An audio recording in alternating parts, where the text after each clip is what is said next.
রাজনৈতিক অঙ্গনে আবারও সরব আলোচনা। বিএনপি জামায়াতের বিভক্তির সুযোগ নিচ্ছে আওয়ামী লীগ।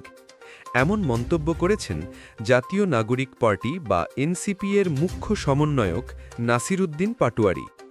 তিনি বলেন, বিএনপি ও জামায়াতের অভ্যন্তরীণ বিভক্তি আওয়ামী লীগকে মাঠে নামার সুযোগ করে দিচ্ছে। রাজধানীর রূপায়ণ টাওয়ারে বৃহস্পতিবার দুপুরে অনুষ্ঠিত হয় এক বিশেষ আলোচনা সভা। বিষয় ছিল জুলাই সনদে কৃষক বঞ্চনা ও ন্যায্যতার প্রশ্ন।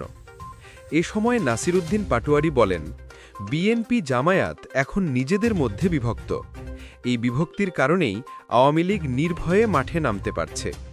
তিনি আরও বলেন, জুলাই সনদ বাস্তবায়নের আদেশ যদি ড.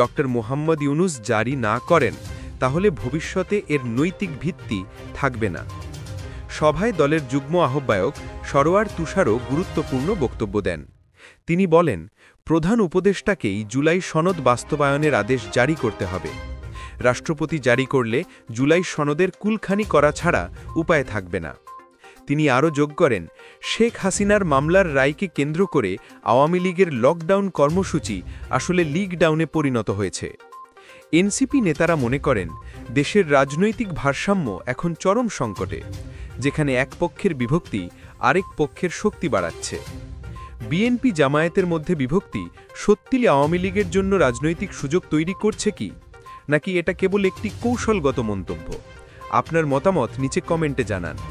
আর যদি এমন রাজনৈতিক আপডেট, ব্রেকিং নিউজ ও বিশ্লেষণ দেখতে চান, তাহলে নিউজ বাংলা চ্যানেলটি সাবস্ক্রাইব করুন।